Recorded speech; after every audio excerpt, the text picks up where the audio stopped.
332nd Ahsoka's clone trooper. During the Clone Wars, a division of the 501st clone troopers pledged their loyalty to Ahsoka, demonstrating this with their repainted helmets. Hello and welcome to Centurion's Corner, and today we are reviewing from Star Wars The Clone Wars, the final season, 332nd Ahsoka clone trooper. So these boys were basically 501st, and it was all about loyalty that they still held on to Ahsoka Tano, and they went off to liberate Mandalore.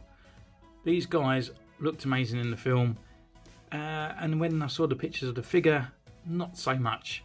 But actually physically getting it out of the packaging box, it's not as glary as I thought, so it might be alright once we get it out. So looking at here, we've got the yellow kind of sort of insignia of the box, with his two blasters that they normally always come with the clones. On the side, we've got the nice fine picture. On the back, we've got the picture again and his bio and his number 3. And on the side, it's just continuing on that red line and then back to the front. So without further ado, let's just crack this bad boy open. So here he is in his blister pack, just out of the box. We've got no hidden accessories away there. It's just purely just a figure that we see. And now we can just see his feet. So we take him out for our first impressions before taking his photos.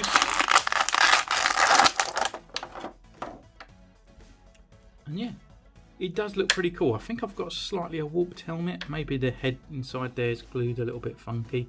As the same as the Camino, they've actually got an unpainted clone trooper head in there. So I guess we go off and have a look at this guy. So we'll see you in a minute.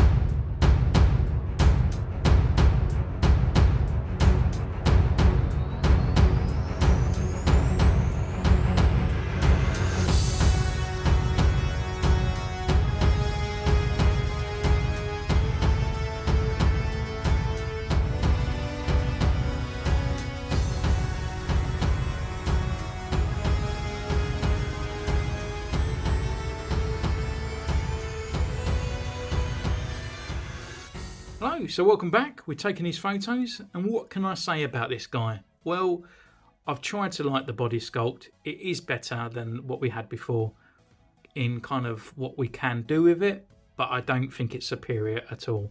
I know I'm going to try and line myself into it to say that it is better, but I just don't think it is. Again, with the actual figure itself, I feel like there's something slightly missing. Maybe it's something to do with weathering or something like that, but as a Clone Wars animated clone trooper, it does the job. But when it stands next to the realistic type ones, I think it just kind of falls short of it. But we get through that as we go through the actual review itself. But starting with the review, it comes with 2 accessories. And his first accessory is this DC rifle. And it's done in a very shiny gloss black. And it just looks a little bit too shiny for my liking. This part down here is not painted. It's a bit flexible, and it kind of looks more like a Batman accessory than it looks more like a clone trooper rifle. His other accessory he comes with is his DC Carbine. Again, suffers from the black plastic, but actually it's got a painted grip down here, which is a bit weird. And but nonetheless, it's just the same old that we always get, and pretty cool. So actually going into the figure itself and his articulation, and with his head we can go left, we can go right, we can look down, we can look up. We've got upper neck movement up there, we've got lower neck movement at the bottom. We've got a butterfly joint just here, we've got a rotation at the shoulder, and lifting up this over the armour, we can bring his arm up this far. We have got a rotation here at the actual elbow joint, and then we can bring it up this far on a single joint. Rotation at the wrist, waist swivel, look down this far and back. Leg wise, come up this far and then back. Upper thigh rotation. We have got the rotation as well at the knee, and also a single jointed knee and a rocker and a pivot. So in all, his figure is pretty cool. Just looking at him and getting him into a kind of pose for kneeling and shooting, we'd have to twist his upper thigh like this, rotate the knee down this way and bend it right down, and then we can just bring this up this far so we can actually get that nice kind of kneeling motion in there. So I am getting used to the actual mould, but I don't know. Maybe one day when they bring out another figure, it might win me over a little bit more. But this guy, you know, is pretty cool. So actually looking over his kind of paint applications, what we got here, it's not as a glary kind of orange that I thought we was going to get. You can see it's kind of like the hand-drawn kind of thing on there that they've gone for. However, the actual visor itself has lost its kind of greyness, where the sort of gloss over the top, it's kind of like a very dull grey inside there. So I think it needs sort of glossing up a little bit on there, and maybe even actually a bit of weathering on the Stormtrooper itself.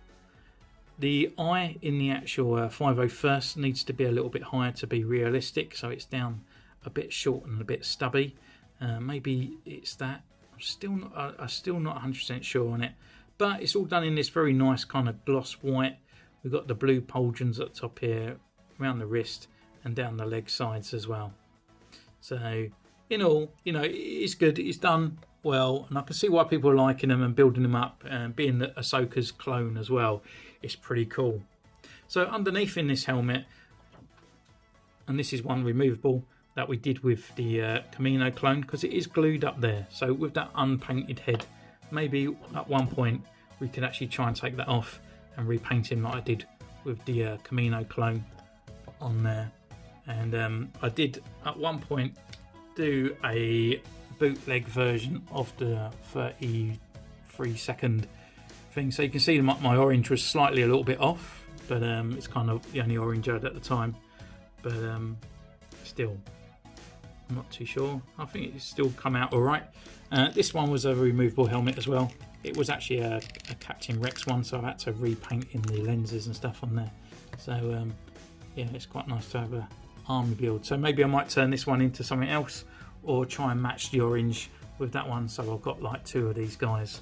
I don't know yet, but I know for sure there will be a fixer up episode for this guy, and maybe including a jetpack, as these guys used it while fighting on Mandalorian. So that kind of brings me to the end of the review. What do you guys think of these clone troopers? Do you think it's a better version than these, or do you think that this is definitely the way forward? To me, it still doesn't beat the new Stormtrooper mould compared to the other one. I think this one is slightly a step back.